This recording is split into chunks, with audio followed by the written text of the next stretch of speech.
Hi. അതെ, ഞങ്ങളെല്ലാ വീക്കിലും മോനെയും കൊണ്ട് പുറത്ത് പോകാൻ നോക്കാറുണ്ട് കേട്ടോ. വേറൊന്നല്ല, നാട്ടിലൊക്കെ ആണെങ്കിൽ അവിടെ അച്ചാച്ചനും അമ്മാമ്മയും അങ്ങനെ എല്ലാവരും ഉണ്ടാവുമല്ലോ. പക്ഷെ ഇവിടെ അങ്ങനെയല്ല. ഇവിടുത്തെ കാര്യം ഞാൻ മുമ്പ് പറഞ്ഞിരുന്നല്ലോ. ഹസ്ബൻഡ് ജോലിക്ക് പോയി കഴിഞ്ഞാൽ പിന്നെ ഞാനും മോനും മാത്രമാണ്. അവൻ രാവിലെ തുടങ്ങി വൈകുന്നേരം വരെ എൻ്റെ മുഖം മാത്രമേ കണ്ടുകൊണ്ടിരിക്കണുള്ളൂ എന്ന്. അപ്പോൾ ആ ഒരു ബോറടിയൊക്കെ മാറ്റാൻ വേണ്ടിയിട്ടാണ് കേട്ടോ ഞങ്ങൾ എല്ലാ ആഴ്ച അവനെയും കൊണ്ട് പുറത്തേക്ക് പോകാറ്. ഇത്തവണ പോണതേ ഒരു സ്പെഷ്യലായിട്ടുള്ള സ്ഥലത്തേക്കാണേ. അപ്പോൾ അവന് ശരിക്കും എൻജോയ് ചെയ്യാൻ പറ്റുമെന്ന് തോന്നുന്നൊരു സ്ഥലമാണ് ഇത്തവണ സെലക്ട് ചെയ്തിരിക്കുന്നത് കേട്ടോ. അപ്പോൾ അതിന് വേണ്ടിയുള്ള ഒരുക്കാണേ കാണുന്നത്.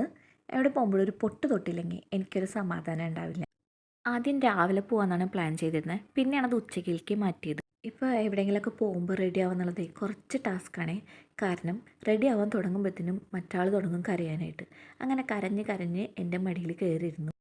ഒരു തവണ അവൻ ആ കമ്മൽ ഊരിക്കളഞ്ഞ് എന്നിട്ട് ഞാൻ പിന്നെയും രണ്ടാമത് ഇട്ടതാണ്. ഇപ്പം അതും കിട്ടാൻ വേണ്ടിയിട്ടാണ് ആ കാണിച്ചു കൂട്ടണത്. ഇപ്പം എവിടെയെങ്കിലും പോകുമ്പോൾ ഇതാണ് അവസ്ഥ. കമ്മലിടാൻ പറ്റില്ല. ഞാൻ എവിടേക്കെങ്കിലും കമ്മലിട്ട് പോവും. പകുതി വഴി എത്തുമ്പോൾ അത് ഊരി കാറിൽ തന്നെ എവിടെയെങ്കിലും വെക്കും. കുറച്ച് നേരം എൻ്റെ അടുത്ത് അതിന് വേണ്ടിയൊക്കെ കുസ്തി പിടിച്ചു കേട്ടോ.